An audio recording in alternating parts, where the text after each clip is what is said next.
আসসালামু আলাইকুম। আসসালাম রহমতুল্লাহ বরকাতুহ। জি বলেন। হ্যাঁ, আরেকটা ছোট প্রশ্ন, সেটা হলো নামাজে ইমামতি করার সময় সূরা পড়তেছি, এখন মনে করেন ভুল ভুল হয়ে গেছে, পারতেছি না। সেই ক্ষেত্রে হুম। কেউ আমাকে ধরে দিতে পারতেছে না, যে বলবে, তখন হ্যাঁ, আমি কি ওখান থেকে রুকুতে চলে যাব, কিংবা জি নাকি জি। স্কিপ করে একটু বাদ দিয়ে হ্যাঁ, বাকি পরেরটা হুম, পড়বো? তো কি জি। করবো তখন? সোজা। সূরা ফাতিহাতে ভুল না হলে হলো, সূরা ফাতিহা যখন আপনি পড়ে নিলেন তখন আপনি ফরজ আদায় করে দিয়েছেন, ফরজ আদায় করে, সুতরাং সালাত হয়ে গেছে। তারপরে অতিরিক্ত আপনি একটা বড় আয়াত যথেষ্ট, বা একেবারে ছোট্ট আয়াত, হয়তো 3টি আয়াত পড়লে যথেষ্ট। আর রহমান আল্লামাল কোরআন খালাকাল ইনসান পড়া হয়েছে, আল্লাহ মাহুল বায়ান বলতে গিয়ে ভুলে গেলেন, অসুবিধা নেই, আপনি আল্লাহ আকবর বলে রুকুতে চলে যান। আর যদি মনে করেন যে আমি যখন এখানে ভুলে গেলাম তো অন্য সূরা শুরু করে পড়ে নেব, আমি সূরা ইখলাস, কোনো অসুবিধা নেই, জায়েজ আছে, সেটাও জায়েজ আছে। কিন্তু যদি আপনি চলে যান, কিছুই না পড়েন, সূরা ফাতিহা পড়ে যদি রুকুতে চলে যান, তবুও সালাত হয়ে যাবে। এক কথায় সূরা ফাতিহার উপর অতিরিক্ত অন্য সূরা মেলানো, এটি হচ্ছে সুন্নাত, ওয়াজিবও না আর রুকুন ফরজও না। সুতরাং তাতে সালাত বাতিল হবে না, আর এটা ছুটে গেল সেই জন্য সহসিজদাও করা লাগবে না। জি। আসসালামু আলাইকুম রহমতুল্লাহ। ওয়ালাইকুম আসসালাম রহমতুল্লাহ বারাকাতুহু।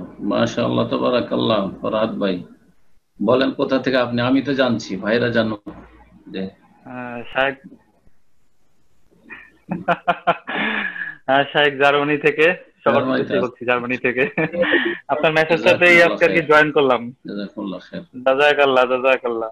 আপনি মেসেজ করেছেন এর জন্য খুবই শুকরিয়া আসলে। জাযাকুমুল্লাহ খাইর। হুম, তো আমি এখন একটা জরুরি প্রশ্ন করতে চাই শাহেক। সেটা হুম, হচ্ছে যে বিজনেস রিলেটেড একটা হালাল হারামের ব্যাপারে।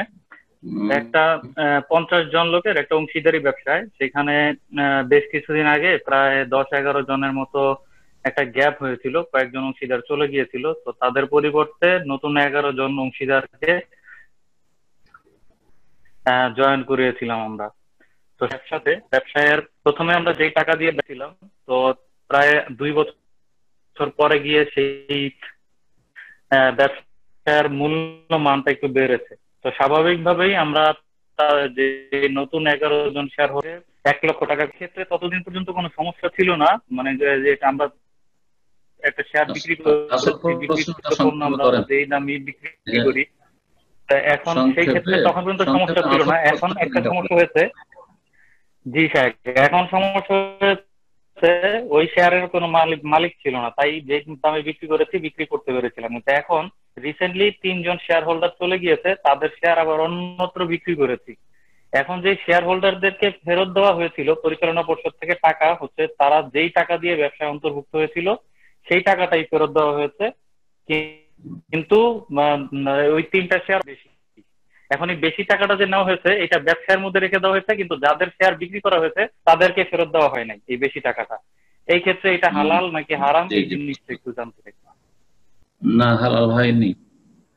একটা ব্যবসা শুরু করেছেন 1 লক্ষ টাকা দিয়ে, কয়েকজন শেয়ার মিলে, তো উদাহরণ দিয়ে বলি আপনাদের বিষয়টি। তারপরে 1 বছর পরে, 2 বছর পরে বেশ কিছু টাকা বেড়েছে, কিন্তু যত টাকা দিয়ে তারা অংশ নিয়েছিল তত টাকা দিয়ে তারা বিদায় নিয়ে নিল, তাদেরকে বিদায় করে দিলেন। অথচ আপনার এই প্রতিষ্ঠানটার বা এই ব্যবসার সম্পদ বেড়েছে, আর তাদেরকে ভাগ দিলেন না, এটা তাদের সাথে অবিচার করলেন, জুলুম করলেন। তাদের সম্মতিতে সেটা হইতে হবে। তারা যদি বলে যে না, আমার আসল পুঁজিটা পেলে হবে, নেব না, তাহলে ঠিক আছে।